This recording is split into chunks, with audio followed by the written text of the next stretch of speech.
विराज बहू, बांग्ला उपन्यास, शरत चंद्र चट्टोपाध्याय। पता नहीं किस तरह सुंदरी को घर जाने की बात नमक मिर्च लगाकर विराज के कानों में पड़ गई। पड़ोस की बुआ आई थी, उसने खूब आलोचना की। विराज ने सब कुछ सुनकर गंभीर स्वर में कहा, बुआ माँ, आपको उनका एक कान काच लेना चाहिए था। बुआ बुगड़कर बोली, तुम जैसी बातूनी इस गांव में नहीं है। विराज ने नीलांबर को बुलाकर कहा, सुंदरी के यहाँ कब गए थे? नीलांबर ने डरते हुए उत्तर दिया, काफी दिन हो गए हैं, पूंती का समाचार पूछने गया था। अब मत जाना, मैंने सुना है कि उसका चरित्र खराब है। नीलांबर चुप रहा। सूर्यदेव रोज अस्त होते हैं और उदय होते हैं। उस दिन कोई उत्सव था। छोटी बहू मोहिनी छुप कर आई, बोली, दीदी, आज उत्सव है, चलो आज नदी में डुबकी लगा आए। जब से जमींदार के बेटे राजेंद्र कुमार ने घाट बनाया था, तब से उन्हें उधर जाने की मनाही हो गई थी। अभी कोई जगह ही नहीं है, जल्दी लौट आएंगे। दोनों देवरानी जेठानी चल पड़ी। वे जैसे ही नहाकर बाहर निकली, वैसे ही उदिन राजेंद्र उनसे सामने था। दोनों सहम गई। मोहिनी झट विराज के पीछे खड़ी हो गई। विराज उसके मन का कलुष समझ गई। वह उसे जलती निगाह से देखने लगी। राजेंद्र की निगाहें झुक गईं। विराज भड़ककर बोली, आपकी जमींदारी कितनी ही बड़ी क्यों न हो, आप जिस जगह पर खड़े हैं, वह मेरी जमीन है। फिर उस पार के घाट की ओर संकेत करके बोली, आप कितने हैं या तो इस घाट की एक एक इंच जानती है या मैं जानती हूँ। लगता है कि आपके घर में माँ बहन नहीं है। मैंने कई दिनों पहले आपको अपनी दासी से कहलवाया था कि यहाँ न आया करें। राजेंद्र फिर भी मौन रहा।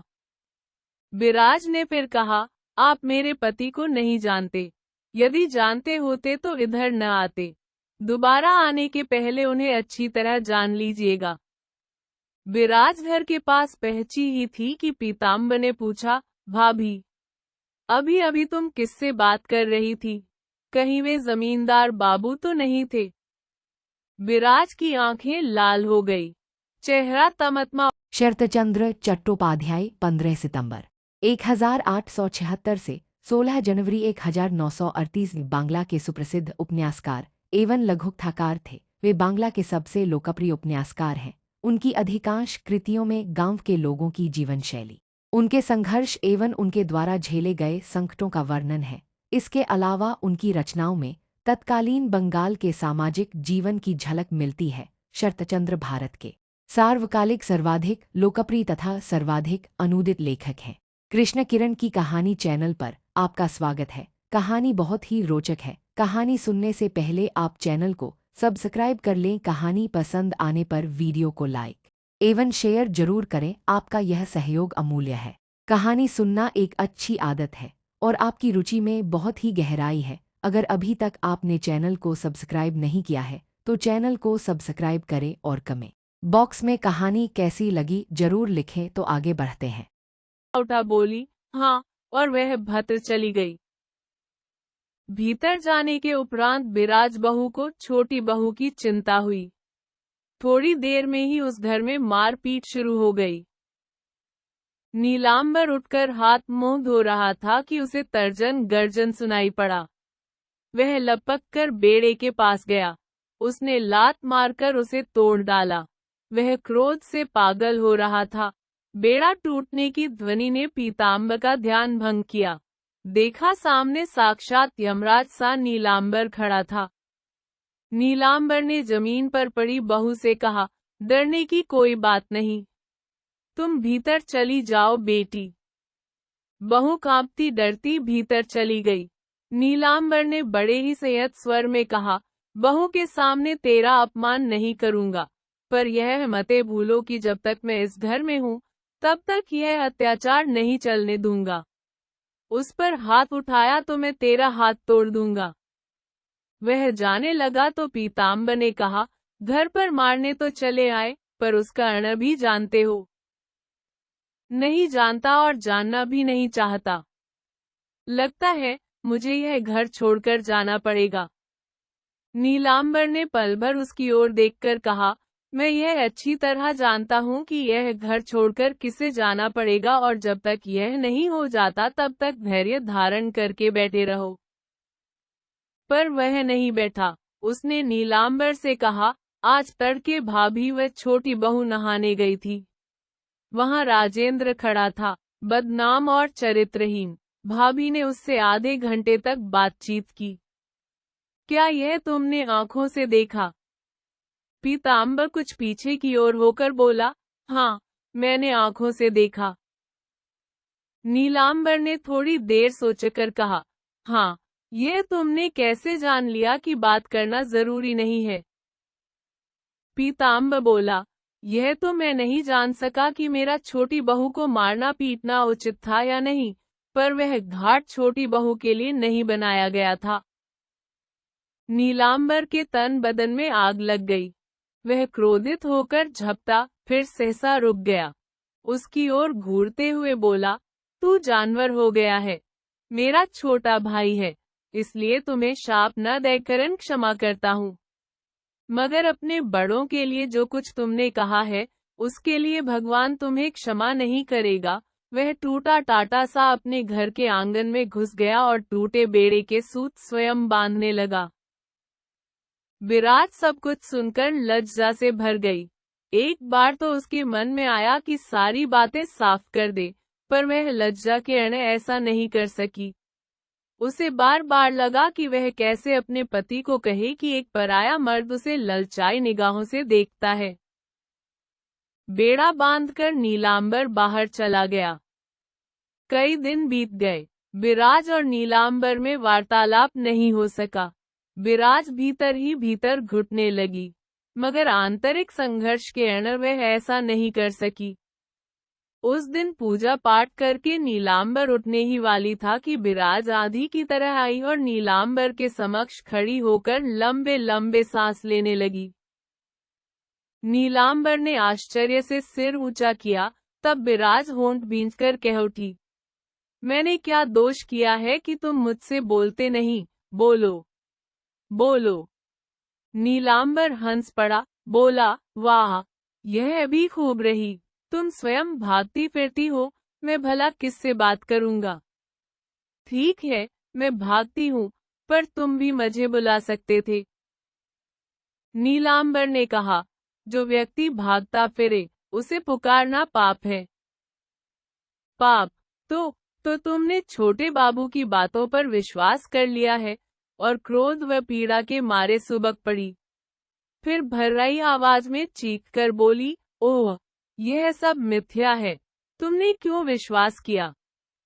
नदी तट पर तुमने राजेंद्र से बातें नहीं की थी? की थी। तो क्या मैंने इतने भर में विश्वास कर लिया? फिर मुझे सजा क्यों नहीं देते? नीलांबर हंस पड़ा। उसकी निर्मल उज्ज्वल हंसी के बीच उसकी आकृति दीप्त हो उठी। दायां हाथ ऊंचा करके बोला, जरा मेरे पास आओ। आओ, मैं बचपन की तरह एक बार तुम्हारा कान फिर मल दूं। विराज रो पड़ी। आज वह समझौता करना चाहती थी। वह समझती थी कि नीलांबर को उस पर बहुत विश्वास है। आज मैं दिन भर राजेंद्र की प्रतीक्षा करता रहा। क्यों?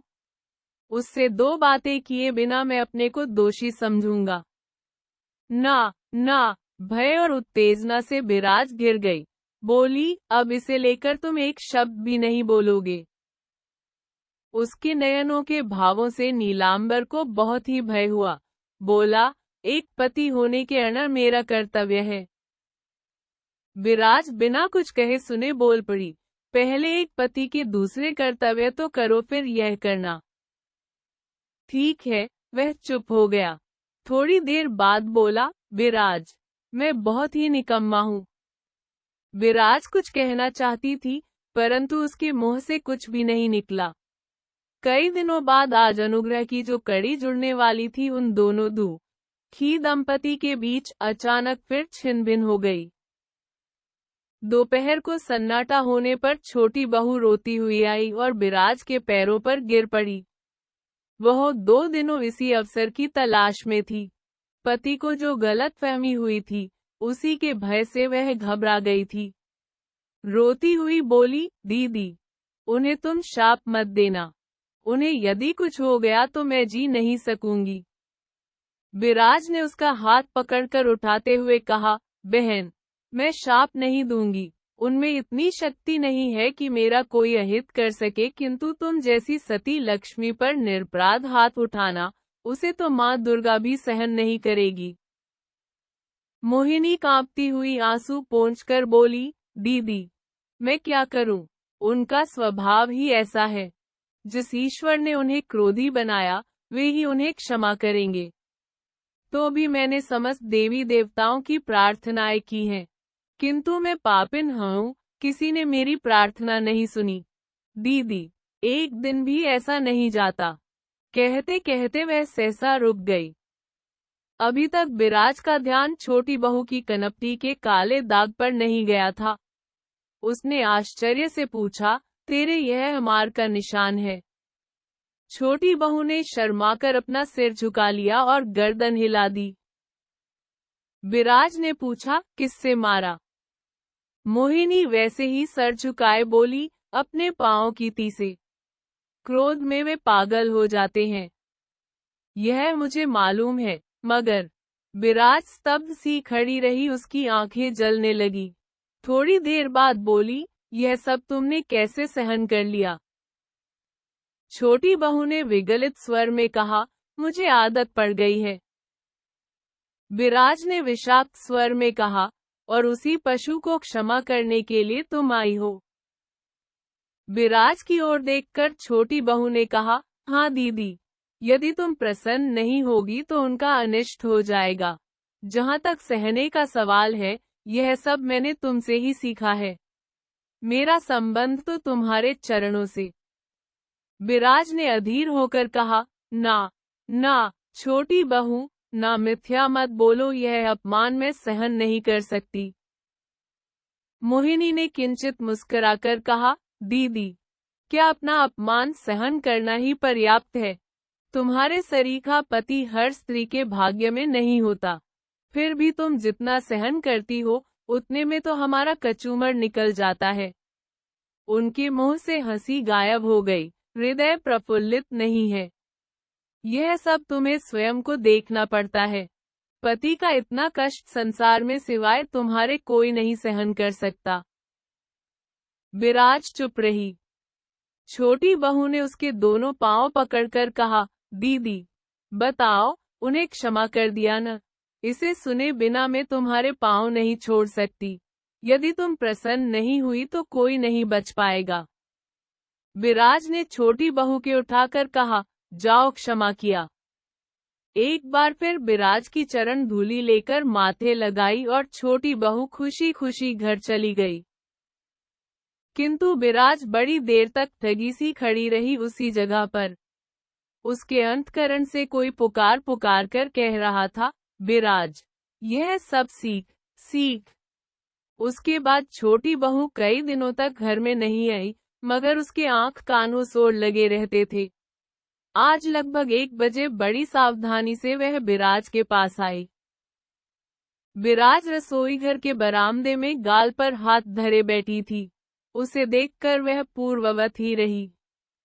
छोटी बहू बिराज के चरण छूकर बोली, दीदी, क्या तुम पागल हुई जा रही हो?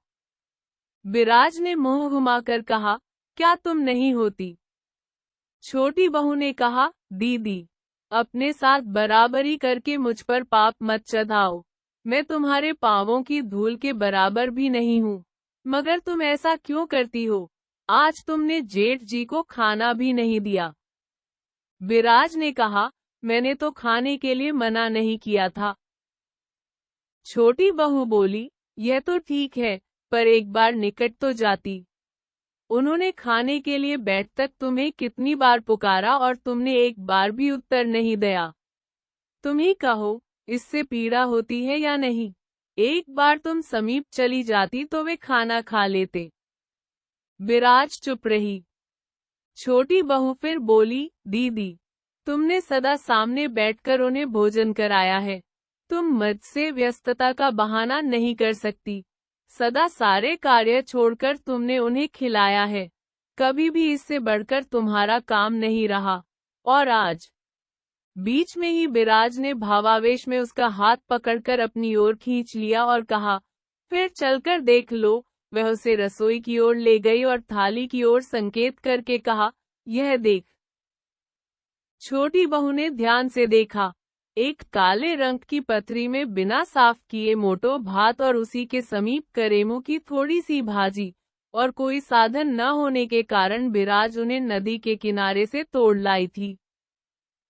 छोटी बहू की आंखें भर आई, पर बिराज के नयन कोर जरा भी नम नहीं हुए। दोनों देवरानी व जेठानी एक दूसरे को अपलक देखती रहीं। बिराज ने सहज स्वर में कहा, तुम भी एक पत्नी हो, तुम्हें भी थाली में परोसकर पति को खिलाना पड़ता है, मगर क्या कोई पत्नी ऐसा खाना परोसकर पति के सामने संसार में बैठ सकती है? पहले बता, फिर मुझे भरपूर गाली दे, मैं एक शब्द भी नहीं कहूंगी। बिराज कहने लगी, छाटी बहू, तुम नहीं जानती, देवयोग से कभी रसोई अशुद्ध हो जाने से उन्होंने नहीं खाया तो मैं ही जानती हूँ मुझ पर क्या गुजरी है। और अब भूख के वक्त उनके सामने यह सब रखना पड़ता है तो महसूस होता है, अब यह भी नहीं मिलेगा। कहकर बिराज एकदम खामोश हो गई। वह छोटी बहू की छाती पर पछाड़ खाकर गिर पड़ी और उससे लिपट लिपट कर जोर जोर से विलाप करने लगी। बड़ी देर तक दोनों सगी बहनों की तरह लिपटी पड़ी रहीं। काफी देर तक दोनों का अटूट नारी हृदय खामोशी से आंसुओं से भीगता रहा। इसके बाद बिराज ने सिर उठाकर कहा, ना, मैं तुमसे कुछ भी नहीं छुपाऊंगी, क्योंकि तुम्हारे सिवाय मेरा दर्द समझने वाला कोई नहीं है। मैंने काफी सोच विचार कर समझ लिया है कि जब तक मैं यहाँ से दूर नहीं चली जाऊंगी, उनका कष्ट व दुख नहीं होगा। यहाँ रहने पर मैं उनका मुख देखे बिना नहीं रह सकती। मैं चली जाऊंगी, बता, मेरे जाने के बाद तुम उनकी देखभाल कर लोगी? छोटी बहू ने आंख उठाकर कहा, कहाँ जाओगी? बिराज के अधरों पर एक मलान हंसी की रेखा खींच गई। कुछ हिचकिचाहट के बाद बोली, यह नहीं जानती कि कहाँ जाऊंगी, कहाँ जाया जाता है। सुना है इससे बड़ा पाप कोई नहीं है, फिर भी दिन रात की कुड़न व घुटन तो मिट जाएगी। बात का मर्म समझकर मोहिनी सिहर उठी। उसके मुख पर हाथ रखकर उसने कहा, छी छी, ऐसी बात जबान पर नहीं लानी चाहिए। दीदी, जो आत्महत्या की बात करता है उसे पाप लगता है, और जो सुनता है उसे भी। छी छी, दीदी, यह तुम्हें क्या हो गया है? बिराज ने कहा, यह भी नहीं जानती कि मुझे क्या हो गया है। बस इतना ही जानती हूँ कि मैं अब उन्हें खाना नहीं दे सकती। मुझे छूकर कहो कि जैसे भी होगा तुम भाइयों में मेल करवा दोगी। प्रतिज्ञा करती हूँ। मोहिनी बैठ गई, फिर पूरी शक्ति से उसके दोनों पांवों को जोर से पकड़कर कहा, कहो, आज मुझे भी एक भीख दोगी? बिराज ने पूछा, क्या? ठहरो, मैं आती हूँ। उसने जाने के लिए कदम उठाया ही था कि बिराज ने छोटी बहू का आंचल पकड़ लिया। कहा, ना, मत जाओ, मैं तिल भी किसी से नहीं लूंगी। छोटी बहू ने कहा, क्यों नहीं लोगी? बिराज ने तेजी से सिर हिलाते हुए कहा, यह नहीं हो सकता, मैं किसी का कुछ भी नहीं ले सकती। छोटी बहू ने बिराज की आकृति की उत्तेजना को पल भर देखा। वह धम से बैठ गई, अपने पास खींचकर बिठाते हुए कहा, तो सुनो दीदी, पता नहीं क्यों तुम मुझे पहले प्यार नहीं करती थी और न ही ठीक से वार्तालाप। इसके लिए मैं न जाने कितनी बार छिपकर रोई हूँ और कितने ही देवी देवताओं की मनौती मानी है।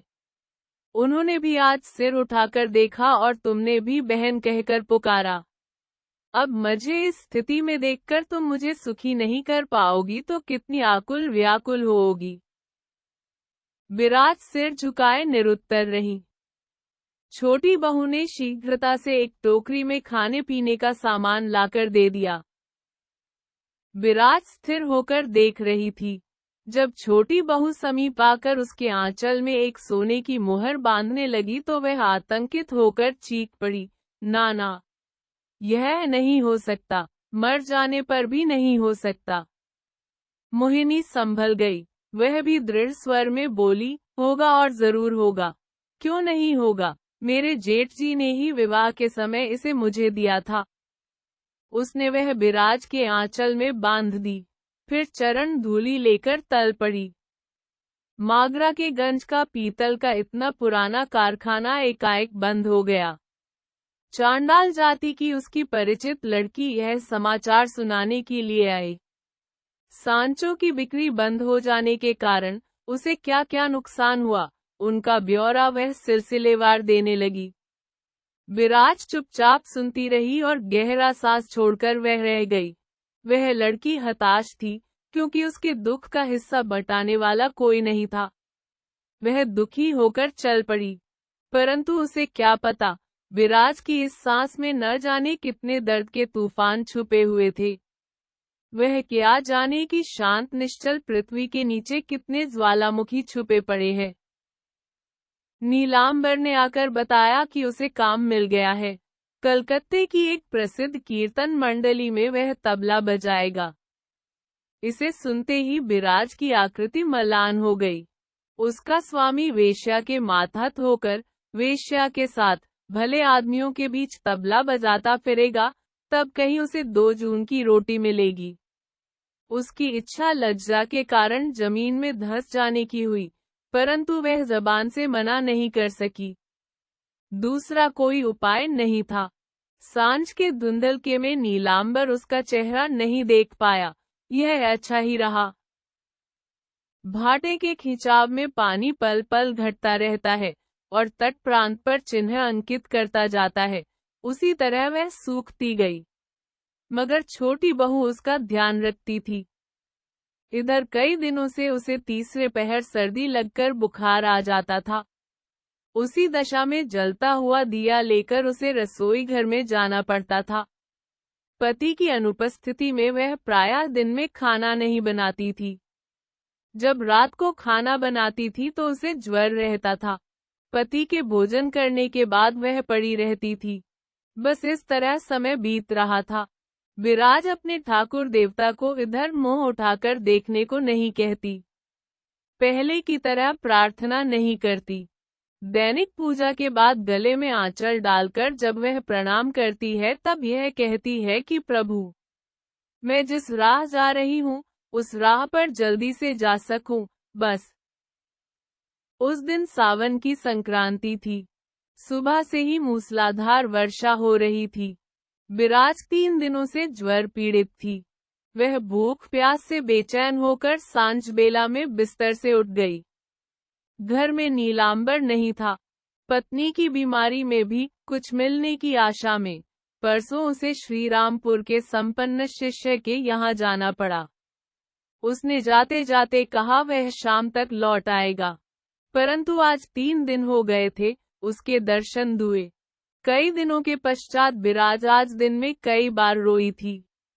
वह दिया जलाकर बाहर आ गई। बाहर आकर वह रास्ते के किनारे आकर खड़ी हो गई। वह भीग गई थी, आशंकाओं से घिरती गई। उनका क्या हुआ होगा? वे बीमार तो नहीं पड़ गए? कहीं घोड़ा गाड़ी के नीचे तो नहीं आ गए? क्यों करे? पीताम्बर भी घर में नहीं था। वह कल ही छोटी बहू को लेने चला गया था। घर में कुछ नहीं था। वह केवल पानी पीकर ही रह रही थी। भीगते भीगते उसका सिर चकराने लगा। अपने को संभालकर वह किसी तरह खड़ी हो गई। चंडी मंडप में आकर विलाप करने लगी। तभी किसी ने दरवाजा खटखटाया। 1 बार 2 बार। उसने जाकर दरवाजा खोला। किसान का बेटा था। उसने कहा, मान जी, ठाकुर दादा ने एक सूखी धोती मंगवाई है। विराज अच्छी तरह से समझ नहीं पाई। बोली, धोती मंगवाते हैं? लड़के ने उत्तर दिया, अभी अभी वे गोपाल महाराज का दाह संस्कार करके लौटे हैं। विराज स्तंभित रह गई, बड़बड़ा उठी, दाह संस्कार करके। गोपाल चक्रवर्ती उनके दूर के रिश्तेदार थे। उनका वृद्ध पिता कई दिनों से बीमार था। 2 दिन पहले ही गंगा यात्रा। जब बीमार के बचने की कोई आशा नहीं होती तो उसे चारपाई के साथ गंगा या किसी नदी के पानी में रख देते हैं और उसकी मृत्यु तक हरि बोल कहते रहते हैं कराई थी। आज दोपहर को वे मर गए। सब कुछ बताकर लड़के ने कहा, पास पड़ोस में दादा ठाकुर से अच्छा नाड़ी देखने वाला कोई नहीं है, इसलिए वे भी उसी दिन से उनके साथ हैं। विराज ने लड़खड़ाते हुए धोती दी और टूटी टूटी सी बिस्तर पर आकर पड़ गई।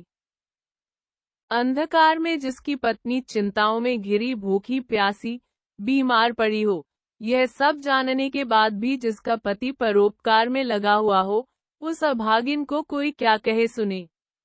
आज उसके श्रांत कलांत मन में वह विचार बार बार आन लगा कि विराज, तेरा इस संसार में कोई नहीं है, न माँ बहन, न भाई बहन, और अब पति भी नहीं है तो बस केवल यमराज। उनके पास जाने के अलावा तुम्हारी आग कभी भी ठंडी नहीं होगी। वर्षा की आवाज, झींगुरों की झंकार और हवाओं के सन्नाटों में यह कोई नहीं, तेरा कोई नहीं की आवाज उसके कर्णकुहरों के चारों ओर गूंजने लगी। भंडार में भात नहीं था, कोटिला में धान नहीं, बाग में फल नहीं, पोखर में मछली नहीं, सुख नहीं, शांति नहीं, स्वास्थ्य नहीं, और घर में छोटी बहू भी नहीं है। और ताज्जुब तो इस बात का है कि किसी के प्रति उसके मन में अधिक विशेष क्षोभ भी नहीं है। साल भर पहले की इस हृदयहीनता के 100वें हिस्से से भी वह पागल हो जाती थी, तिलमिला जाती थी, पर आज वह असीम अवसाद से मानो विचार शून्य होती जा रही है। वह निर्जीव सी पड़ी हुई न जाने क्या क्या विचारती रही। स्वभावानुसार उसे याद आया कि उन्होंने दिन भर से कुछ खाया पिया नहीं है। अब उसका धैर्य जाता रहा। दिया लेकर वह भंडार घर में गई और देखने लगी कि कुछ पकाने के लिए है या नहीं, मगर वहां कुछ नहीं मिला। अनाज के दाने के भी दर्शन नहीं हुए। वह बाहर आकर दीवार का सहारा लेकर सोचती रही। इसके पश्चात फूंक मारकर दिया बुझा दिया, खिड़की खोलकर बाहर निकल गई। घोर अंधेरा, भयानक सन्नाटों और घनी झाड़ियों का फिसल भरा रास्ता भी उसके कदमों को नहीं रोक सका। बाग का दूसरा छोर, जंगल जैसा, वहां चांडालों की छोटी छोटी झोपड़ियां थी। विराज उधर गई। दीवार नहीं थी, इसलिए आंगन में पहुंचकर पुकारा, तुलसी। तुलसी हाथ में दिया लेकर बाहर आया। विराज को देखकर वह अवाक रह गया। बोल पड़ा, मान जी, आप। विराज ने झट कहा, थोड़ा चावल दे। चावल दूं? तुलसी को जैसे यकीन नहीं हुआ। वह इस विचित्र मांग का कोई मतलब ही नहीं समझ पाया। विराज ने उसकी ओर देखकर कहा, तुलसी, मेरा मुंह मत देख, जल्दी कर। तुलसी ने 1-2 और प्रश्न किए, फिर चावल लाकर विराज के आंचल में बांधकर कहा, इन मोटे चावलों से आपका काम नहीं चलेगा। इन्हें आप खा नहीं पाएंगे। खा लेंगे। तुलसी ने दिया लेकर रास्ता दिखाना चाहा, पर विराज ने मना कर दिया। बोली, नारे, अकेले तू वापस नहीं आ सकेगा। और पलक झपकते वह आंखों से ओझल हो गई। विराज आज चांडाल के घर भीख मांगने आई। भीख मिल भी गई, फिर भी यह अपमान आज उसे नहीं बींध सका। सुख दुख, मान अपमान, कुछ भी सोच सकने की शक्ति उसमें शेष नहीं रही। घर में आकार देखा तो नीलांबर आ चुका था। पूरे दिनों से उसने पति को नहीं देखा था। देखते ही अथाह आकर्षण उसे खींचने लगा, पर उसने अपने को संभाल लिया। अपने पति को देखकर वह बहुत ही शक्तिमय हो गई। फिर उसे सुन। कहानी में अब तक बने रहने से यह पता चलता है कि और आप बहुत ही मजेदार रोचक व्यक्ति हैं। आखिरी तक कहानी सुनने के लिए बहुत बहुत शुक्रिया। चैनल को लाइक एवं सब्सक्राइब करने के लिए धन्यवाद। कहानी अपने 2 दोस्तों के साथ शेयर जरूर करें। नसी देखती रह गई। नीलांबर ने भी एक बार सिर उठाकर झुका लिया। तभी बिराज ने देख लिया कि उसकी दोनों आंखें जवा के फूल तरह लाल लाल है। वह समझ गई कि मुर्दा फूंकने के दौरान इन्होंने कई कई दिनों तक गांजा पिया है। कुछ पलों के उपरांत उसने समीप आकर कहा, खाना नहीं खाया? नहीं। बिराज ने कोई सवाल नहीं किए। वह रसोई घर की ओर जाने लगी कि नीलांबर ने पूछा, इतनी रात गए तुम कहाँ गई थी? यमराज के घर गई थी। यह कहकर बिराज रसोई घर में घुस गई। 1 घंटे बाद थाली में भात डालकर वह नीलांबर को बुलाने आई। नीलांबर ऊँघ रहा था। नशे के कारण उसका सिर भारी हो रहा था। वह सीधा होकर बैठ गया। फिर वही सवाल, कहाँ गई थी? बिराज को एक पल के लिए क्रोध आ गया। फिर भी वह संयत स्वर में बोली, इस समय तो खा पी कर सो जाओ, सुबह यह बात पूछ लेना। ना, अभी सुनूंगा, बता, कहाँ गई थी? उसके हठ पर बिराज को भी हंसी आ गई। बोली, अगर न बताऊं तो? नीलांबर बोला, बतलाना ही पड़ेगा। बिराज ने कहा, पहले खा पी लो, तभी सुन सकोगे। नीलांबर ने इस हल्केपन पर कोई ध्यान नहीं दिया। आंखें तरेरकर सिर उठाया। आंखों में घृणा थी। उसने कठोर आवाज में कहा, तुम्हारी बात जाने बिना मैं तुम्हारे हाथ का पानी भी नहीं पीऊंगा। बिराज ऐसे चौंक पड़ी जैसे काले सांप के डसने पर भी आदमी नहीं चौंकता। लड़खड़ाते हुए पीछे हटती हुई बोली, क्या कहा? मेरे हाथ का पानी तक नहीं पियोगे? ना, ना, कभी नहीं। बिराज ने पूछी, क्यों? नीलांबर चिल्लाया, पूछ रही हो, क्यों? बिराज पति और देखती रह गई। बोली, अब समझ गई।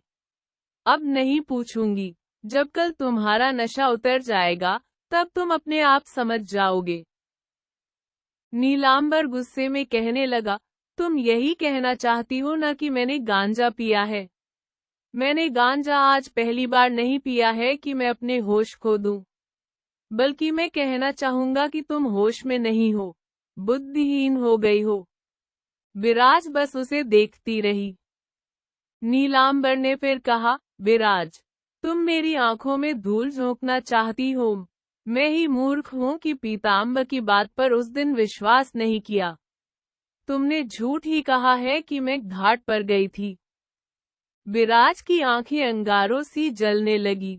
फिर भी अपने को संयत करके बोली, मैं झूठ इसलिए बोली थी कि तुम सब कुछ जानकर लज्जित हो उठोगे, फिर भात खा भी नहीं सकोगे। मगर अब लाज शर्म की बात ही खत्म हो गई। तुम अब मनुष्य नहीं रहे। तुमने मुझसे झूठ बोला। इतना बड़ा कपट तो पशु भी नहीं करते। भले ही तुम अपनी बीमार पत्नी को छोड़कर 3 दिनों तक किसी चेले के यहाँ गांजा पीते रहो। बताओ। बताता हूँ। गुस्से में नीलांबर ने बिराज के सिर पर पनडिब्बा उठाकर तड़ाक से दे मारा। सिर पर लगकर जमीन पर गिरकर वह डिब्बा झंझना उठा। खून की धार बिराज की आंख के कोने से बहकर अधर तक फैल गई।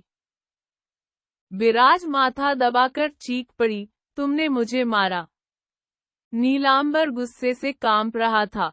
बोला, नहीं, मारा नहीं, पतिता। मेरी आंखों से दूर रहो जा। अपना यह चेहरा मत दिखाना। बिराज ने कहा, जाती हूँ। एक कदम चलकर वह फिर रुकी, बोली, किंतु तुम सह सकोगे।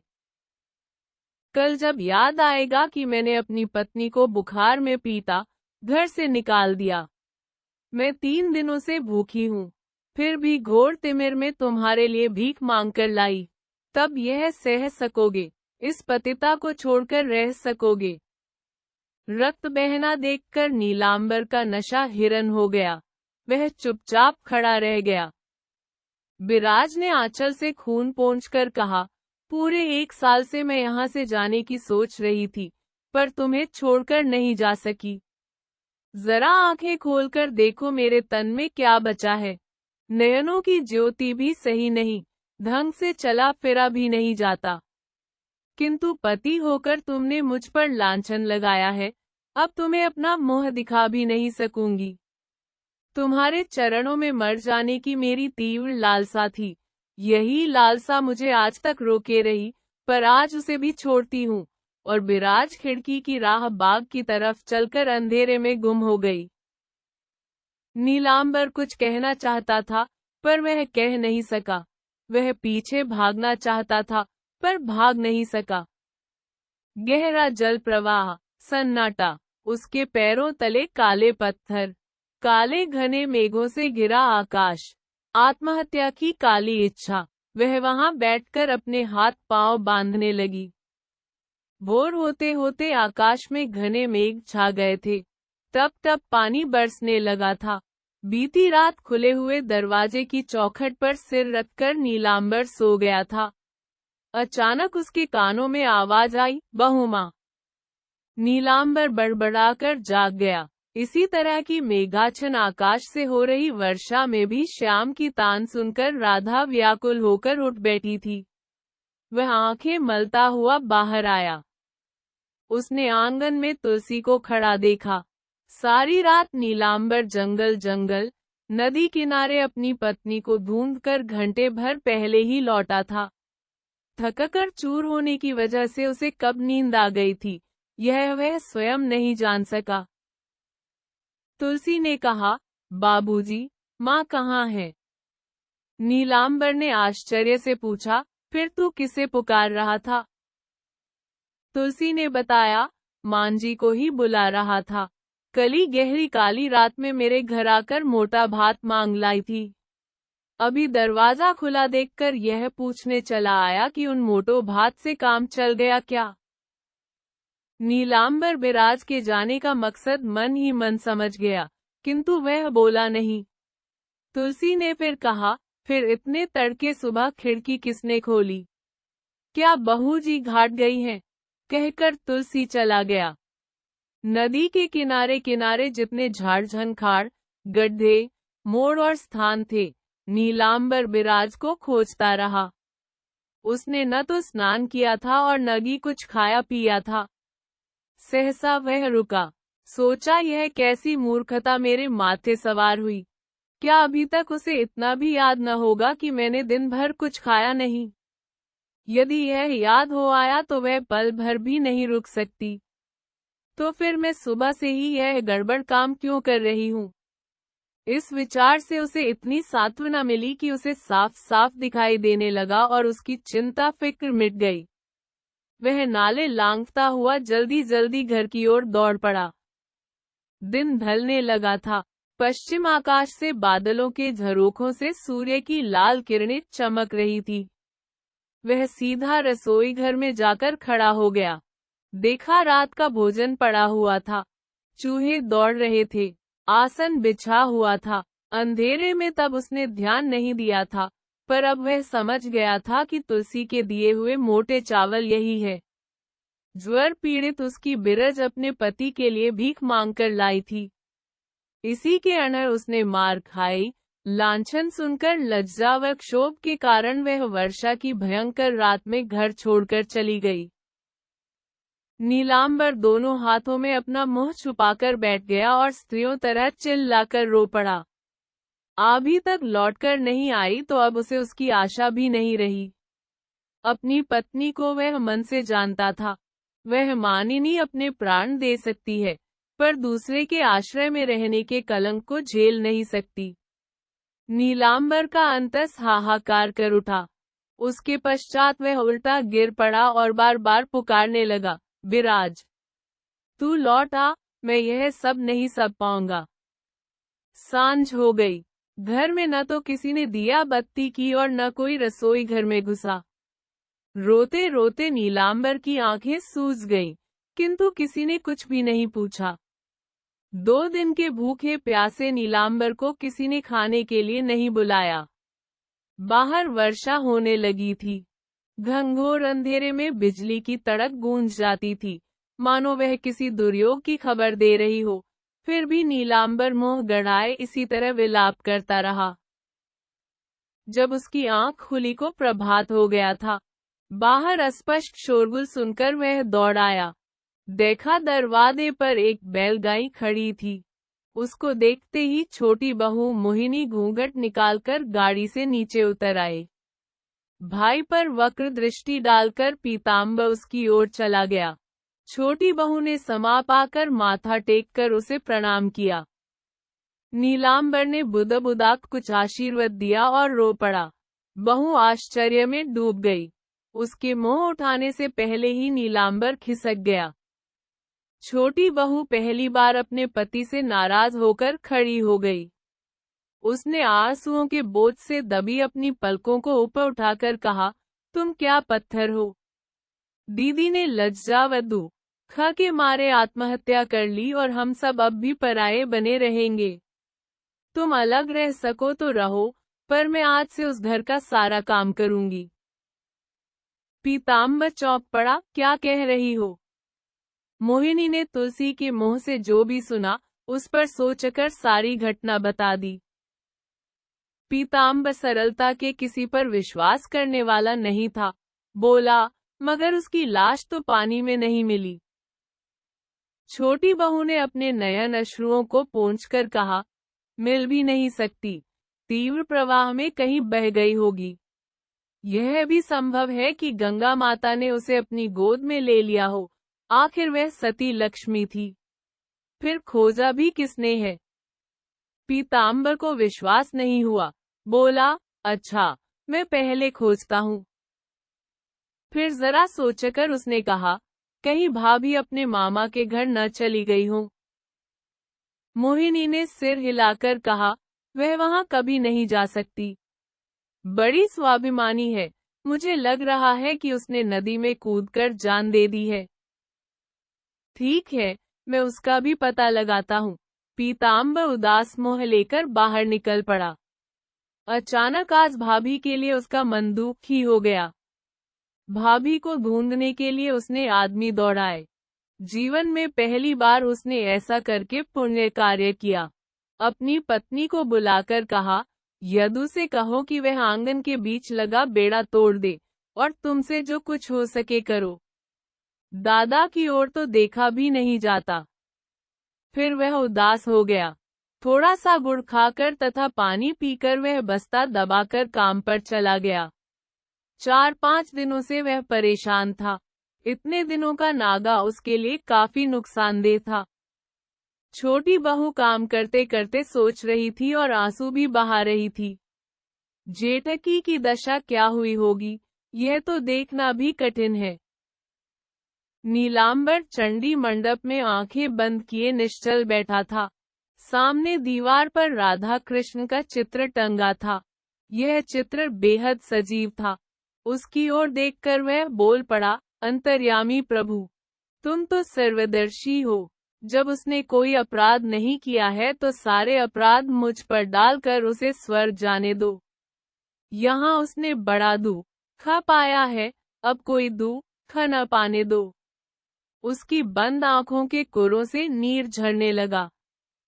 पिताजी। नीलांबर ने चौंक कर देखा तो उसके सामने छोटी बहू थोड़ा सा घूंघट निकाले खड़ी थी।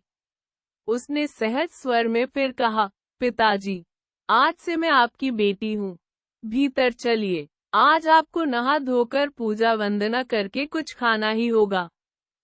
नीलांबर हतप्रभ हो गया। वह छोटी बहू को निरंतर देखता रहा, मानो उसे सालों से किसी ने भोजन पर नहीं बुलाया है। छोटी बहू ने फिर कहा, पिताजी, भोजन तैयार है, चलिए। इस बार नीलांबर सब कुछ समझ गया। उसका शरीर बुरी तरह कांप गया। फिर औंधा होकर वह रो पड़ा, हाँ, हाँ, बेटी, भोजन तैयार है। जिन जिन लोगों ने सुना, उन्हें पक्का विश्वास हो गया कि बिराज नदी में डूबकर मर गई है। विश्वास केवल चालाक पीताम्बर को नहीं था। वह सदा इस बात को लकर मन ही मन तर्क कुतर्क किया करता था। आखिर नदी में इतने मोड़ हैं, झाड़ झंखाड़ हैं, कहीं न कहीं भाभी की लाश तो मिलती। मोहिनी अब नीलांबर से बोलने लगी थी। थाली परोसकर वह आड़ में बैठ जाती थी। उसने पूछ पूछ कर सब जान लिया था कि सच क्या है और झूठ क्या है। केवल उसने ही जाना कितनी मर्मभेदी व्यथा उसके जेठ के सीने में दबी है।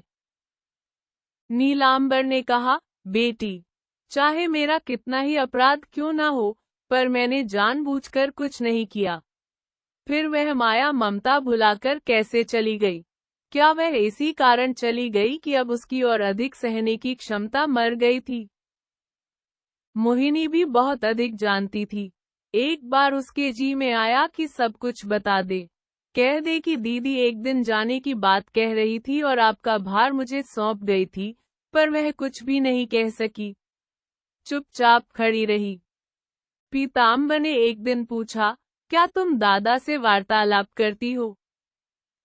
मोहिनी ने उत्तर दिया, हाँ, मैं उन्हें पिता कहती हूँ, इस लिहाज से बातचीत करती हूँ। पीताम्बर ने कहा, लोग निंदा स्तुति करते हैं, लोग इसके अलावा कर भी क्या सकते हैं? वे अपना काम करें और मैं अपना काम करूंगी। ऐसी दशा में मैं उन्हें बचा सकी तो सारी लोकनिंदा सह लूंगी। इतना कहकर वह अपने काम में व्यस्त हो गई। 15 माह बीत गए। शारदीय पूजा के आनंद का अभाव चारों ओर दिख रहा है। जल थल पवन और आकाश सब उदास उदास। दिन का तीसरा पहर। नीलांबर एक कंबल ओढ़े आसन पर बैठा था। शरीर दुबला, चेहरा पीला पीला, सिर पर छोटी छोटी जटाएं तथा आंखों में विश्वव्यापी करुणा और वैराग्य। महाभारत का ग्रंथ बंद करके भाई की विधवा बहू को पुकारा, बेटी, मालूम होता है कि पूंती आदि आज नहीं आएंगे।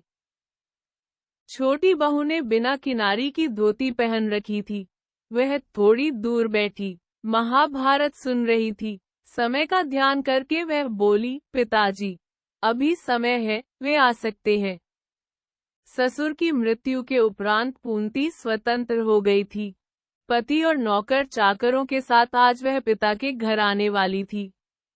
यह समाचार उसने पहले ही भिजवा दिया था कि पूजा के दिनों में वह वहीं रहेगी। उसे यह भी नहीं मालूम था कि उसकी भाभी चली गई है और उसके छोटे भाई पीताम्बर को 6 माह पूर्व सांप ने काट लिया था और अब वह इस संसार में नहीं रहा है। नीलांबर ने कहा, अगर वह नहीं आती तो ही अच्छा। एक साथ वह इतने दुख बर्दाश्त नहीं कर पाएगी। लंबे समय के बाद आज उसकी आंखों में अपनी लाडली व स्नेहमयी बहन के लिए आंसू दिखलाई पड़े। सांप के काटने के बाद पीताम्बर ने कोई झाड़ फूंक नहीं करने दी, कोई दवा दारू नहीं की। वह सिर्फ अपने भाई के चरणों को पकड़कर बार बार यही कहता रहा, दादा, मुझे कोई दवा नहीं चाहिए। मुझे अपने चरणों की धूली माथे पर लगाने दो तथा मुंह में लेने दो। इससे अगर नहीं बचा तो मैं बचना भी नहीं चाहता। आखिरी सांस तक वह उसके पांवों में सिर रगड़ता रहा। उसी दिन नीलांबर आखिरी बार रोया था। आज उसकी वही आंखें फिर भर आई। पतिव्रता साध्वी छोटी बहू भी चुपके से अपने आंसू पोंछने लगी। नीलांबर ने कहा, बेटी, पीताम्बर की तरह भगवान यदि विराज को भी अपने पास बुला लेता तो आज मेरे लिए सुख का दिन होता। मगर यह सब हुआ नहीं। पूंती अब समझदार हो गई है। अपनी भाभी के कलंक की बात सुनकर उसे घोर पीड़ा होगी। तब वह सिर ऊंचा करके देख भी नहीं सकेगी। सुंदरी अपनी ही आत्मग्लानि में पागल सी हो गई। कुछ दिनों बाद जब उसकी सहन शक्ति खत्म हो गई, तब उसने 2 माह बाद यह बता दिया था कि विराज मरी नहीं, बल्कि वह राजेंद्र बाबू के साथ भाग गई है। तब नीलांबर की आंतरिक पीड़ा उससे देखी नहीं गई। उसने सोचा था कि ऐसी घिनौनी बात सुनकर वे गुस्से से उबल जाएंगे और विराज की याद को अपने दिल से निकाल देंगे। यह बात घर आकर उसने छोटी बहू को बताई थी। यही बात छोटी बहू को याद हो आई। थोड़ी देर चुप रहकर उसने कहा, यह बात नंद जी को नहीं बताई जाएगी। कैसे छुपाऊंगा बेटी? जी सभी जानते हैं। उसे ही पूंती को बता दिया जाएगा कि विराज नदी में डूब मरी है।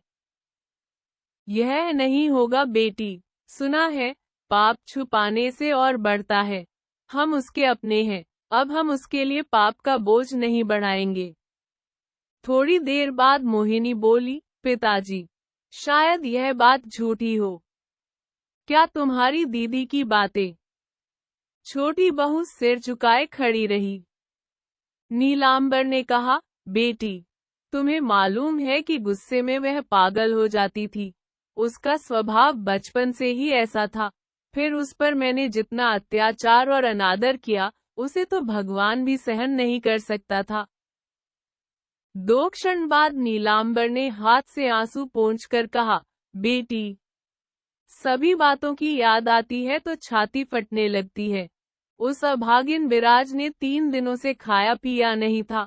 बुखार में कांपते कांपते, वर्षा में भीगते भीगते मेरे लिए चावल मांगने गई थी। और इसी अपराध पर मैंने उसे। नीलांबर का कलेजा दर्द से भर आया। धोती का पल्लू मुंह में डालकर उसने अपने उच्छ्वास को रोकना चाहा। छोटी बहू भी उसी तरह रो रही थी। वह भी एक शब्द नहीं बोली। थोड़ी देर संयत होकर अपने आंसू पोंछकर नीलांबर ने फिर कहा, बेटी, बहुत कुछ तुम्हें मालूम है, फिर भी सुनो। उसी रात वह उन्मत्त होकर सुंदरी के घर पहुंच गई थी और उसी रात पैसों के लोभ में पड़कर सुंदरी ने उसे राजेंद्र के बजरे में पहुंचा दिया था। बात पूरी होने से पहले ही लज्जा और पीड़ा से तिलमिलाकर छोटी बहू चिल्ला पड़ी, ना, यह सच नहीं हो सकता, कदापि नहीं। पिताजी, मेरी दीदी जीते जी ऐसा काम नहीं कर सकती। वह तो सुंदरी को देखना भी पसंद नहीं करती थी। नीलांबर बोला, बेटी, शायद तुम्हारी बात ही सच हो। उसके शरीर में प्राण नहीं था। जब उसकी बात और बुद्धि ठीक थी, तभी उसने मुझे अपने प्राण अर्पण कर दिए थे।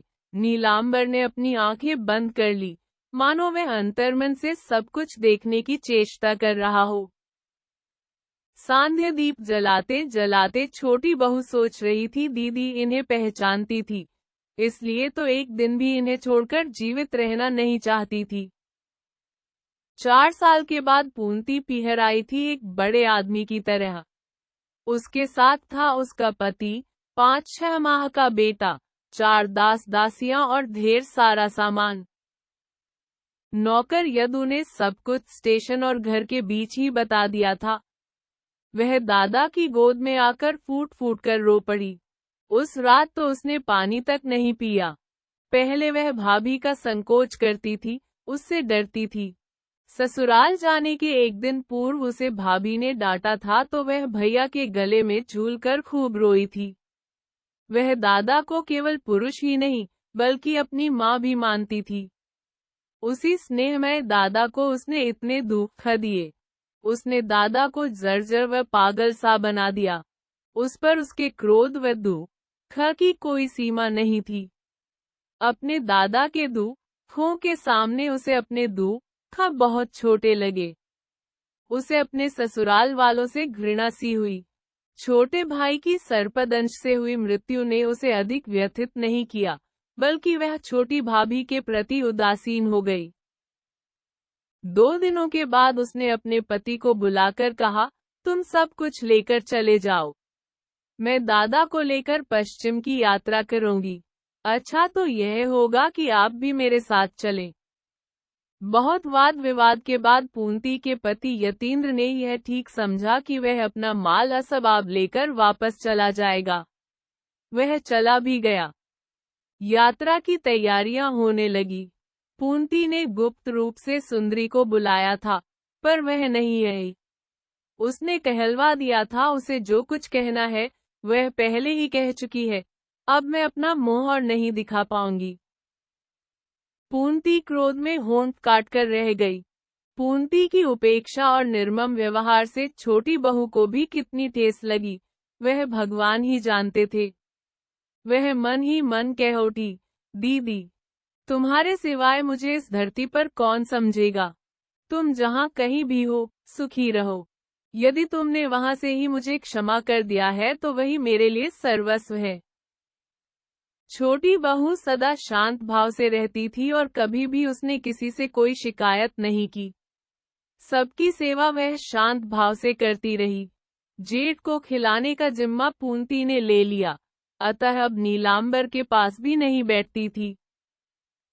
रवांगी का दिन आ गया। नीलांबर ने आश्चर्य से कहा, बहू, तुम नहीं चलोगी? छोटी बहू ने नक के लहजे में गर्दन हिला दी। पूंती भी बच्चे को गोद में लिए आ गई। नीलांबर ने कहा, बेटी, यह नहीं हो सकता। तुम यहाँ अकेली कैसे रहोगी और रहकर भी तुम क्या करोगी? चलो। नहीं पिताजी, छोटी बहू ने गर्दन झुकाए हुए कहा, मैं कहीं भी नहीं जा सकूंगी। छोटी बहू के पीहर वाले संपन्न थे। उन्होंने कई बार बुलाने की चेष्टा भी की थी, पर वह किसी भी कीमत पर जाने को तैयार नहीं हुई।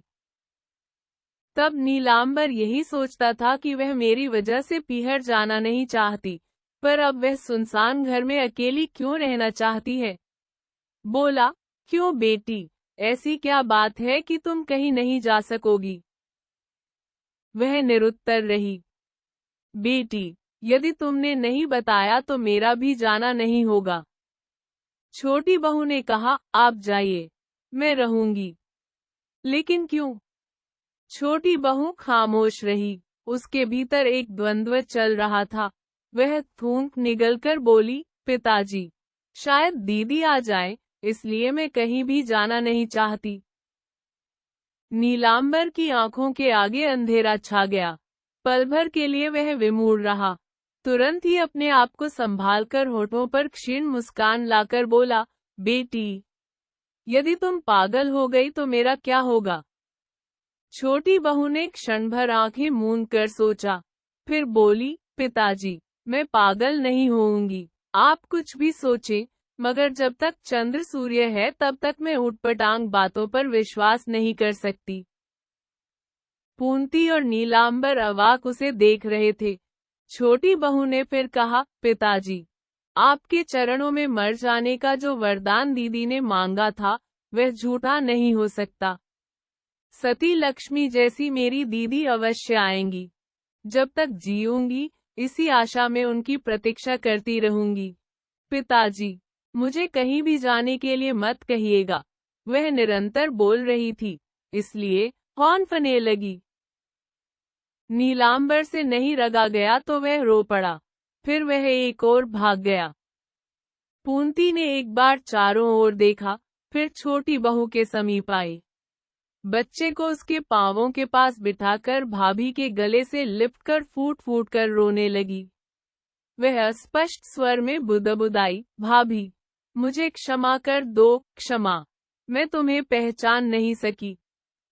छोटी बहू ने झुककर उसके बेटे को उठा लिया, फिर उसके मुंह से अपना मुंह सटाकर आंसुओं को छुपाने के लिए रसोई घर में भाग गई।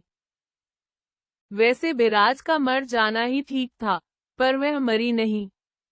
कई दिनों से भूख और दुख दर्द से आहत थी। अपमान की चोटों से उसका दुर्बल मस्तिष्क खराब हो गया। उसी रात मरने के चंद क्षणों पूर्व उसने दूसरी राह पर अपने कदम बढ़ा दिए। मौत का इरादा करके वह अपने हाथ पांव बांध रही थी, तभी बिजली चमकी। भयभीत होकर उसने सिर उठाया। तेज रोशनी में नदी के पार घाट पर बनाए हुए मचान पर उसकी दृष्टि पड़ गई। लगा जैसे वह उसकी प्रतीक्षा में आंखें फाड़े हुए है, मानो उससे चार नजर हो गए हों और उसे बुला रहे हों। अचानक बिराज गरज उठी, वे साधु महात्मा तो मेरे हाथ का पानी नहीं पिएंगे, पर यह पापी तो पिएगा, ठीक है। लुहार की धौंकनी में जलते हुए कोयलों की तरह बिराज का अतुलनीय अमूल्य हृदय भी उसके मस्तिष्क की धधकती आग में स्वाहा हो गया। पति और मृत्यु धर्म को भूलकर वह उस पार घाट को अपलक देखने लगी। घोर अंधेरे में आकाश की छाती को चीरती हुई बिजली फिर एक बार कौंध गई। उसने सिर उठाकर एक बार बंधनों की ओर देखा, फिर एक बार घर की ओर, और बंधन खोलकर वह जंगल की ओर चल पड़ी। बुद्धि लुप्त हो गई। उसके कदमों की आहट से कितने ही जीव जंतु रास्ता छोड़कर हट गए, पर उसे कुछ होश नहीं रहा। वह सुंदरी के पास जा रही थी। पंचानन ठाकुर के तल्ले में वह रहती थी। पूजा चढ़ाते जाते वक्त वह उसका घर कई बार देख आई थी। इस गांव की बहू होने के बाद वह लगभग सभी रास्तों को जान गई थी। इसके 2 घंटे बाद कंगाली मल्लाह ने अपनी नाव उस पार के लिए छोड़ दी। पैसे के लालच में रात के अंधेरे में उसने सुंदरी को कई बार उस पार पहुंचाया था, पर आज वह एक की जगह 2 स्त्रियों को ले जा रहा था जो एकदम चुपचाप थी। अंधेरे में वह बिराज को पहचान नहीं सका। घाट के पास आकर अंधेरे में ही उसने एक लंबे कद का काया को देखा। उसने आंखें बंद कर ली। सुंदरी ने धीरे से पूछा, किसने मारा इतनी निर्ममता से? बिराज ने अधीर होकर कहा, उनके अलावा मुझ पर कौन हाथ उठा सकता है? सुंदरी हतप्रभ होकर चुप हो गई। 2 घंटे के बाद सजे सजाए बजरे का जब लंगर उठने लगा, तब बिराज ने पूछा, सुंदरी तुम नहीं चलोगी? नहीं बहू, सुंदरी ने कहा, मैं इधर नहीं रही तो लोग शक करेंगे। बहू, डरो नहीं, जाओ, फिर भेंट होगी। बिराज निरुत्तर रही। सुंदरी उसी नाव से वापस अपने घर आ गई। बिराज को लेकर जमींदार का सजा हुआ बजरा नदी के बीच चलने लगा। वह त्रिवेणी की ओर जा रहा था। आंधी के कारण डांडों की आवाज मर गई थी। एक और राजेंद्र चुपचाप बैठा शराब पी रहा था। उसका सिर झुका हुआ था। बिराज बुद्ध की तरह बैठी बैठी जलधारा को देख रही थी। राजेंद्र ने आज अधीर सुरापान किया हुआ था। नशे में वह उन्मत्त हुआ जा रहा था। धीरे धीरे बजरा सप्तम ग्राम की समा पार कर गया। वह उठकर बिराज के पास आया। बिराज के सूखे बाल इधर उधर उड़ रहे थे। सिर का आंचल खिसककर कंधे पर आ गया था। वह मदहोश थी। उसका ध्यान उधर गया ही नहीं कि कौन आया है और कौन गया है। परंतु राजेंद्र को यह क्या हो गया? वह भयभीत हो गया। मन ही मन मानो किसी सूनी व डरावनी जगह में भूत प्रेतों का भय जाग गया हो। वह देखता रहा पर बातचीत नहीं कर सका। और इस औरत के लिए उसने क्या नहीं किया। इसके लिए 2 साल तक पागल बना रहा। सोते जागते बस केवल इसकी एक झलक देखने के लिए तरसता रहा। वह जंगल जंगल भटका। जिस बात की उसे सपने में भी आशा नहीं थी, उसी के लिए जब सुंदरी ने उसे सोते में जगाया तो उसे अपने भाग्य पर घमंड हुआ। नदी का घुमाव आ गया था। उसके दोनों ओर बरगद और पाकड़ के बड़े बड़े पेड़ और बांस के झुरमुट थे। जगह जगह बांस की पंक्तियां झुकाई थी, जिससे अंधेरा घना हो गया था। अब राजेंद्र ने अपना साहस बटोरा और बोला, आप जरा भीतर बैठ जाइए। यहाँ पेड़ों की डालियां वगैरह लग जाएंगी। बिराज ने सिर घुमाया। सामने एक छोटा सा दिया जल रहा था। उसी के मंद उजाले में दोनों की आंखें मिली। उस पल भी वह पापी पराई धरा पर खड़ा होकर उससे आंखें नहीं मिला पा रहा था।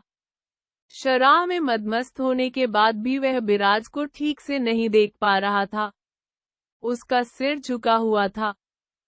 बिराज भी देखती रह गई।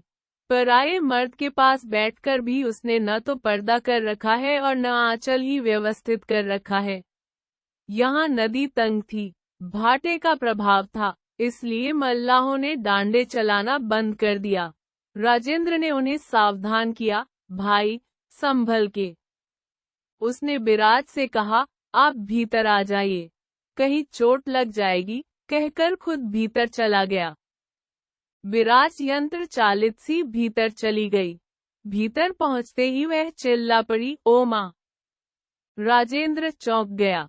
दिए के धुंधले उजास में बिराज की दोनों आंखें तथा खून से सना माथे का सिंदूर चामुंडा के तीनों नेत्रों की तरह जल रहा था। शराबी कबाबी राजेंद्र कांप रहा था। भयभीत हो गया। वह ऐसे चौंकी जैसे उसका पांव अंधेरे में सांप पर पड़ गया हो। वह सिंहनी की तरह भागी और बोल पड़ी, माँ! यह मैंने क्या किया? और वह अंधेरे में अतल जलधारा में कूद गई। नाविक शोर मचाते हुए इधर उधर दौड़े।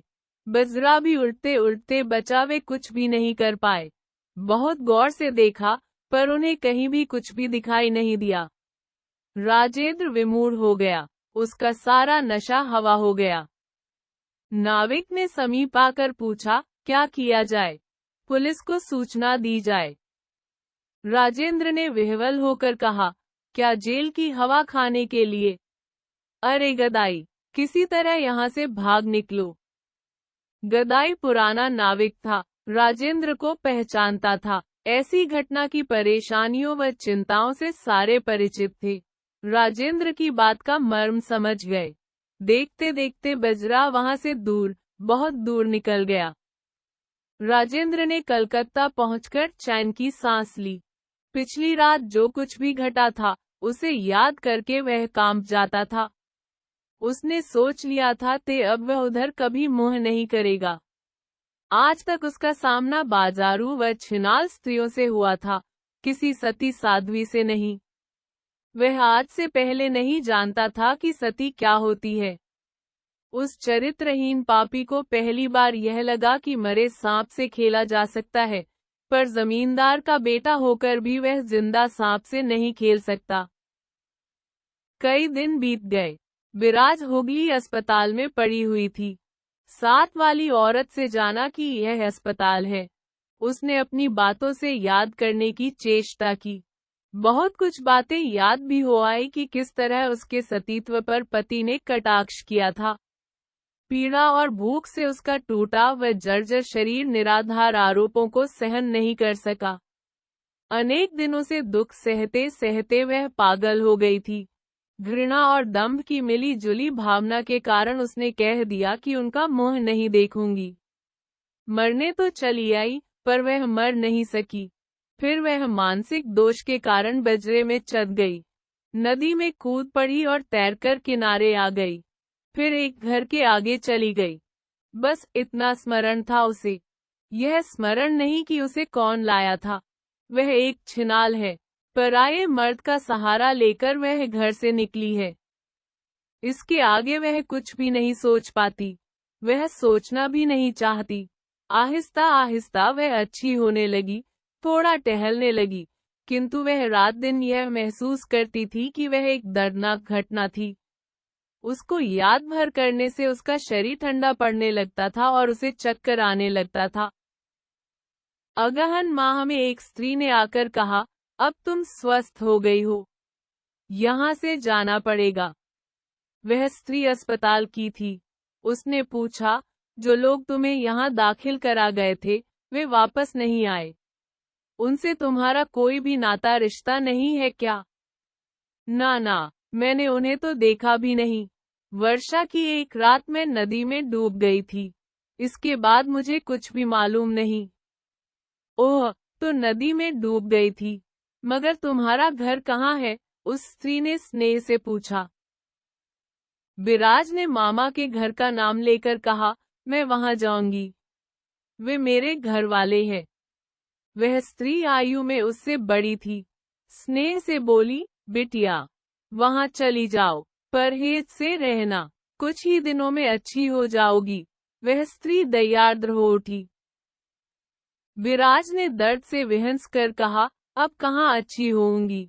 यह आंख व हाथ ठीक नहीं हो सकते। रोग के बाद उसकी बाएं आंख से दिखलाई देना बंद हो गया था तथा उसका बायां हाथ भी बेकार हो गया था। उस स्त्री की आंखें भर आई, बोली, कुछ नहीं कह सकते। अच्छा भी हो सकता है। दूसरे दिन वह कुछ खर्च और जाड़े के वस्त्र दे गई। प्रणाम करके जाते जाते सहसा विराज लौट आई, बोली, अगर आपके पास कोई दर्पण हो तो दीजिए, मैं जरा अपना मुंह देखना चाहती हूँ। हाँ हाँ, अभी देती हूँ। स्त्री ने उसे एक दर्पण लाकर दे दिया। विराज लोहे के पलंग पर वापस बैठ गई। उसने जैसे ही दर्पण देखा, दर्द से कराह उठी। असीम वेदना से उसका रोम रोम तड़प उठा। उसके लंबे बाल सिर पर नहीं थे। चेहरा विकृत हो गया था। रंग काला पड़ गया था। हे ईश्वर, आपने मुझे ऐसी सजा क्यों दी? हे दया में, तुम्हें मुझे कुरूप बनाकर क्या मिल गया? मैं जब बीमार थी, तब मुझे अपने पति का मुंह साफ साफ दिखाई देता था। मैंने जो कुछ किया वह अचेतावस्था में किया। वे मेरा अपराध क्षमा नहीं करेंगे। वह पश्चाताप की आग में जलती रही। उसी वार्ड में एक और बीमार स्त्री थी। बिराज को इस तरह रोते देखकर उसके पास आई और पूछने लगी, बहन, इस तरह क्यों रो रही हो? उफ, एक और ने बिराज से रोने का कारण पूछा। बिराज ने अपनी आंखें पोंछ ली और तुरंत ही वहां से चल पड़ी। भीड़ ही भीड़, शोरगुल। बिराज ने एक नए सिरे से अपनी यात्रा शुरू कर दी। एक नामालूम यात्रा। वह सोच में डूब गई। लंबी सांसें लेने लगी। बिराज ने मन ही मन कहा, हे ईश्वर, शायद तुमने यह अच्छा ही किया, अब कोई भी मेरी ओर आंख उठाकर देख नहीं पाएगा। वह कुरूप चेहरा और यह मंद नयन ज्योति कदाचित इसी यात्रा हेतु है। गांव के लोग जानते हैं कि वह घर से भागने वाली एक छिनाल है, इसलिए वह गांव की ओर तो नहीं जा सकती। ईश्वर, इस मूर्ख को ऐसी विषम स्थिति देना ही तेरा कल्याणकारी विधान है। और बिराज चलती ही गई। दिन पर दिन बीतते जा रहे थे। बिराज ने नौकरानी का काम करना चाहा, पर वह इतनी अशक्त हो गई थी कि चाहकर भी वह यह काम नहीं कर सकी। उसे कोई काम पर नहीं रखता था। हताश होकर उसने भीख मांगना शुरू कर दिया। भीख मांगकर वह पेड़ के नीचे खाना बना लेती और खाकर सो जाती थी। इस वर्तमान जीवन में अतीत का कोई चिन्ह शेष नहीं था। उसे कोई नहीं पहचान सकता था। उसके कपड़े जगह जगह से फटे हुए थे, उसका कुंदन सा तन आज माटी हो गया था। परंतु दो बातें उसे भूल नहीं पाती थी। पहली, आज भी दो कहने के साथ उसका मुंह लज्जा से लाल हो जाता था। दूसरी बात यह थी, उसे अपने घर से दूर जाकर मरना पड़ेगा। उम्र भी उसकी केवल 25 साल की थी। वह यह भी नहीं जानती थी कि कहाँ मरेगी। बस निरंतर रास्ता तय करती जा रही थी। वह उस स्थान तक पहुंचना चाहती थी जहां उसका पति उसकी यह हालत में देख पाए। उसने चाहे कैसी भी गलती की हो, पर उसका पति उसकी यह हालत देख दहाड़ मारकर रो पड़ेगा। यही बात भूल जाने के लिए वह निरंतर भागती जा रही थी। 1 साल बीत गया था। वह साल भर चलती रही, पर उसका गंतव्य कहाँ था? वह कहाँ अपनी देह का विसर्जन करेगी? आज वह 2 दिनों से एक पेड़ के नीचे अशक्त सी पड़ी है। रोग ने उसे दबोच लिया है, ज्वर, खांसी और छाती का दर्द। उसे बार बार लग रहा था कि अस्पताल से अच्छी होकर वह कुछ सबल बन गई थी, पर अब लग रहा है कि वह अधिक दिनों तक नहीं टिक पाएगी। आज वह नयन मूंदे सोच रही थी कि उसी पेड़ के नीचे ही उसकी अंतिम मंजिल है। क्या इसी गंतव्य के लिए वह अविराम गति से चलती आई थी? अब क्या वह आगे नहीं चल पाएगी? दिन बीत गया। पेड़ की सबसे ऊंची चोटी पर सूर्य की किरण स्पर्श करके मिट गई। दूर से संध्याकालीन शंख ध्वनि उसके कानों में पड़ी। उसकी मौदी आंखों के सामने गृहस्थ जनों की मंगल मूर्तियां नाच थी। कौन इस समय क्या कर रही होगी? कौन दिया जला रही होगी? कौन आंचल डालकर प्रणाम कर रही होगी? कौन तुलसी के चबूतरे पर दिया जला रही होगी? नयन भर आए, वह रो पड़ी।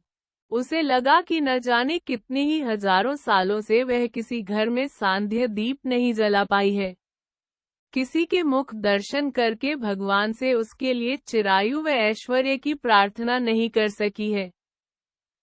इन्हीं सब बातों के कारण वह सो नहीं सकी। सारी रात आंखों में काट दी। उसे लगा कि कोई उसकी बंद दृष्टि को खोलकर उसमें पवित्र माधुर्य भर गया है। अब भी से भेंट हो या न हो, पर एक पल के लिए भी उसे कोई उनसे अलग नहीं कर सकता। इस तरह उसे पाने की राह थी, चाह थी। फिर व्यर्थ ही वह इतने दिनों तक उसे अलग रहकर क्यों दुख पाती रही?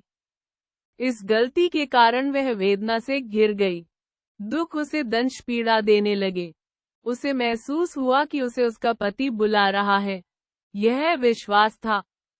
बिराज ने दृढ़ता से सोचा, यह ठीक है। क्या यह शरीर मेरा अपना है? उनकी आज्ञा के बिना इसे नष्ट करना क्या ठीक है? नहीं, इसे नष्ट करने का विचार तो वे ही कर सकते ही है। सभी बातें उनके चरणों में निवेदन करने के बाद ही मुक्ति मिलेगी। विराज लौट पड़ी। उसका तन मन आज हल्का हो गया था। उसके पांव मानो कठोर भूमि पर नहीं पड़ रहे थे।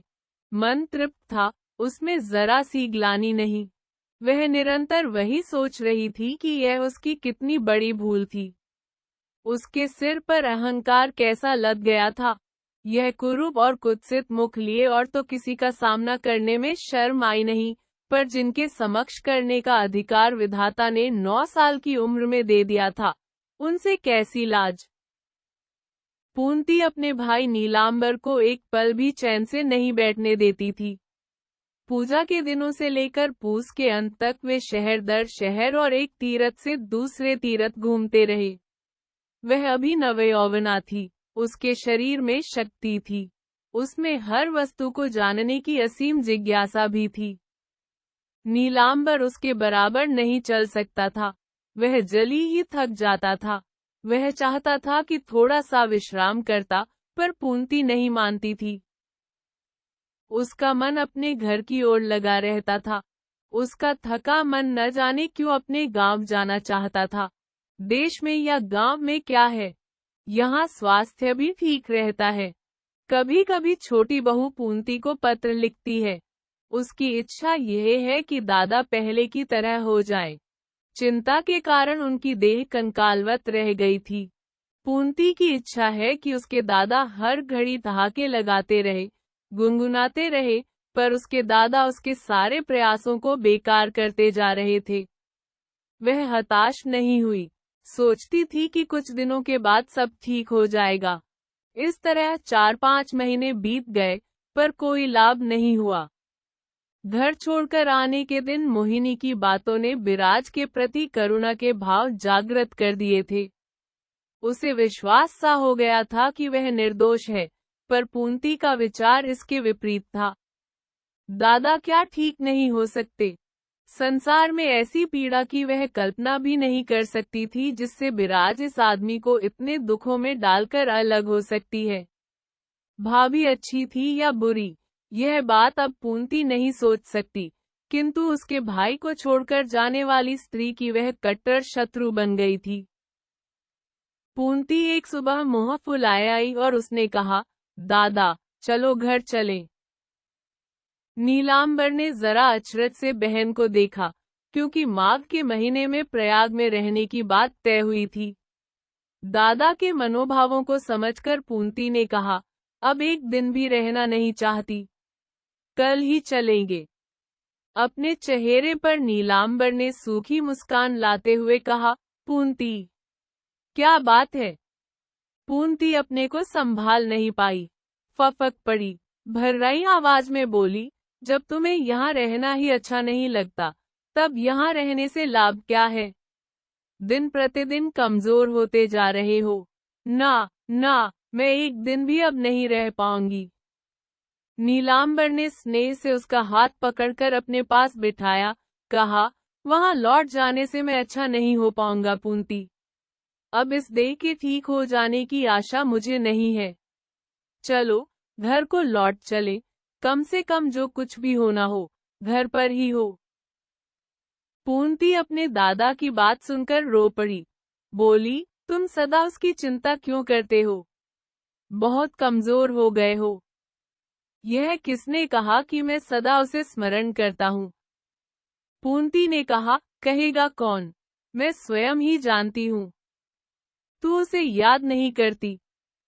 नहीं करती, उसे याद करने मात्र से पाप लगता है। क्या लगता है? पाप। उसका नाम लेने से मोह अपवित्र हो जाता है, स्नान करना पड़ता है। नीलांबर के तेवर बदल गए। वह कठोर स्वर में बोला, पूंती।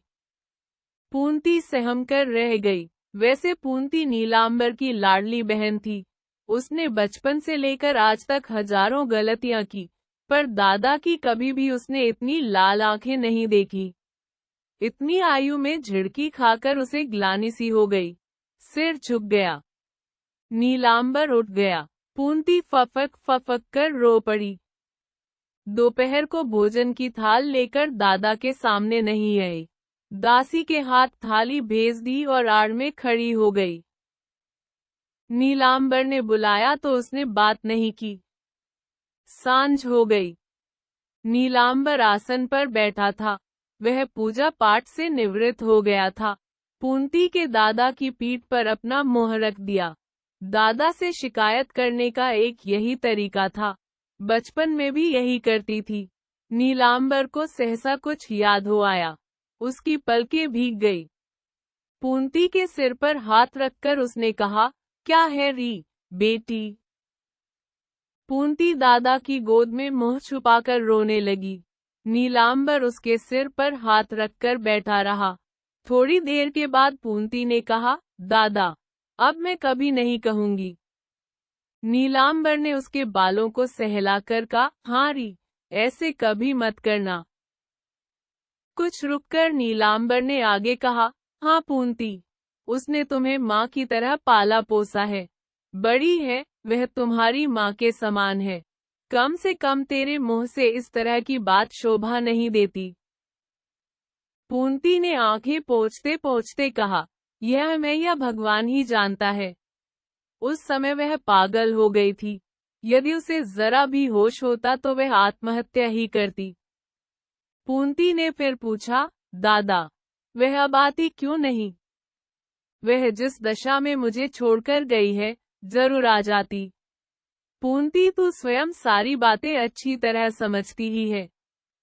हाँ दादा, नीलांबर ने भावावेश में कहा, यही सोच लो बहन। वह आना चाहती है, पर आ नहीं पाती। पूंती, तू नहीं समझती, पर मैं जैसे ही आंखें बंद करता हूँ, वैसे ही वह मुझे दिखने लगती है। बस यही बात मुझे सुखाती जा रही है। पूंती फिर रो पड़ी। नीलांबर ने भी अपनी आंखें पोंछते हुए कहा, उस अभागिन की बस केवल दो ही कामनाएं थी। पहली कि अंत समय उसके प्राण मेरी गोद में निकले और दूसरी यह कि मरने के बाद वह सीता सावित्री के पास जाए। पर अभागिन की ये दोनों साधे पूरी नहीं हुई। पूंती चुपचाप सुनती रही। नीलांबर रुंधे स्वर को साफ करके बोला, सब लोग उसे ही दोष देते हैं, पर भगवान जानता है कि वह किसके अत्याचार से डूबी। तू ही कह कि मैं किस मुंह से उसे दोष दूं। दुनिया की नजरों में चाहे वह कितनी ही कलंकिनी हो, पर मैं उसे कभी कोई दोष नहीं दूंगा। उसे आशीर्वाद दिए बिना मैं कैसे रहूं? अपनी ही गलती से मैंने उसे इस जन्म में पाकर खो दिया। ईश्वर करे, अगले जन्म में वह मिल जाए। उसका गला रुंध गया। पूंती जल्दी से उठकर अपने भाई के आंसू पोंछने लगी। वह स्वयं रो पड़ी, दादा, जहां जी चाहे चलो, मगर मैं तुम्हें नहीं छोड़ूंगी, एक पल के लिए भी नहीं। नीलांबर ने सिर उठाकर जरा हंसने का असफल प्रयास किया। विराज रास्ता तय करती जा रही थी। वह जगन्नाथपुरी के रास्ते से लौट रही थी, अनिर्दिष्ट मृत्युशया की खोज में। वह सदा यह सोचती थी कि यदि शरीर निष्पाप है, तभी पति के चरणों में पत्नी प्राण त्याग सकती है। दामोदर नदी के पार पहुंचते पहुंचते वह थक गई थी। वह काफी अशक्त हो चली थी। पेड़ के नीचे पड़ी पड़ी वह हर घड़ी पति के चरणों की वंदना करती थी। बस यात्रा करती जा रही थी। तारकेश्वर में बाजार लगा हुआ था। बैलगाड़ियों का आना जाना हुआ था। एक बूढ़े को रो धोकर उसने ले जाने के लिए राजी कर लिया। उस दिन आकाश में बादल छाए हुए थे। तीसरा पहर होते होते अंधकार सा छा गया। सुबह मुंह से बहुत खून निकल जाने से बिराज और भी कमजोर हो गई थी। वह मंदिर के पीछे मुंह छुपाए पड़ी रही। उसके मन में अनेक तरह के भावों का आना जाना लगा रहा। उसने तय किया कि अब वह भीख नहीं मांगेगी। दरअसल भीख का भाव अब उसके चेहरे पर नहीं था। एक अजीब सा विद्रोह था जो अभिमान की दीप्ति से झिलमिला रहा था। वह परिक्रमा की राह के पास लेटी हुई थी। अचानक किसी का पांव उसके हाथ पर पड़ा। उसे दारुण वेदना हुई। वह कराह उठी, आह! अपरिचित आदमी चौंक कर कह उठा, हाय, यहाँ कौन पड़ा है? मुझसे पाप हो गया, ज्यादा चोट तो नहीं है। विराज ने अपने मुंह से कपड़ा हटाकर देखा तो वह नीलांबर ही था, लेकिन वहां रुका नहीं था। नीलांबर ने पूंती से कहा, पूंती, वह स्त्री मुझसे कुचल गई है, उस भिखारिन की कुछ सहायता कर दो। पूंती ने आकर भिखारिन से पूछा, अजी, तुम्हारा घर कहाँ है? सप्तग्राम, वह हंस पड़ी। विराज की न भूलने वाली जो चीज थी वह थी उसकी हंसी। उसे एक बार जिसने देख लिया वह भूल नहीं सकता। अरे, यह तो भाभी है। पूंती उस जीर्ण शीर्ण देह पर पड़ गई और लिपटकर रो पड़ी। नीलांबर ने सब कुछ समझ लिया, लपक कर आया, बोला, पूंती, यहाँ मत रो, उठ। नीलांबर उस कमजोर सूखी देह को बच्चे की तरह उठाकर अपने डेरे की ओर चल पड़ा। नीलांबर ने चाहा कि विराज को किसी अच्छी जगह ले जाया जाए जहां वह स्वस्थ हो सके, पर विराज ने बार बार यही कहा कि उसे अपने घर ले चलो, अपनी चारपाई पर लिटा दो। उसे घर ले आया गया। नीलांबर उसकी चारपाई नहीं छोड़ता था। विराज रात दिन ज्वर में अचेत रहती थी। थोड़ा सा भी चेत आता तो घर की हर वस्तु को गौर से देखती थी। घर के प्रति उसके तीव्र सम्मोह को देखकर नीलांबर बेचैन हो जाता था। 2 हफ्ते गुजर गए। कल से विराज की तबीयत और अधिक खराब लगने लगी थी। दिन भर प्रलाप करके वह थोड़ी देर के लिए सो गई थी। शाम होने के बाद उसकी आंखें फिर खुली। पूंती रोती रोती उसके पांवों के पास सो गई थी। छोटी बहू सिरहाने बैठी थी। विराज ने कहा, छोटी बहू। छोटी बहू उसके नजदीक अपना मुंह लाकर बोली, दीदी, मैं हूँ मोहिनी। पूंती कहाँ है? छोटी बहू ने संकेत करके कहा, तुम्हारे पास सो रही है। वे कहाँ हैं? छोटी बहू ने बतलाया, उस ओर संध्या पूजा कर रहे हैं। मैं भी करूंगी। उसने आंखें बंद की और मन ही मन भगवान को याद करने लगी। थोड़ी देर बाद दाहिना हाथ माथे से छुआकर प्रणाम किया।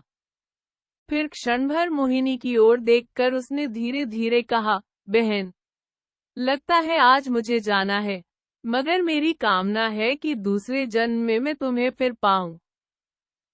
कल ही सब जान गए थे कि विराज का अंतिम समय आ गया है। छोटी बहू रोने लगी। विराज होश में थी। उसने मंद स्वर में कहा, छोटी बहू, सुंदरी को एक बार बुलवा सकती हो? छोटी बहू ने भरे गले से कहा, अब उसे क्यों बुला रही हो? वह किसी भी कीमत पर नहीं आएगी। विराज ने दृढ़ स्वर में कहा, आएगी, जरूर आएगी। उसे बुलवा तो भेजो, मैं उसे क्षमा करके आशीर्वाद देती जाऊं। अब मुझे किसी पर क्रोध और लोभ नहीं। भगवान ने मुझे क्षमा करके मुझे अपने पति के पास लौटा दिया, इसलिए मैं भी उसको क्षमा करना चाहती हूँ। छोटी बहू ने रोते रोते कहा, दीदी, भगवान तुम्हें इतनी सजा क्यों दे रहा है? कोई अपराध भी तो नहीं हुआ। एक हाथ लेकर भी तुम्हें हमारे लिए छोड़े देते।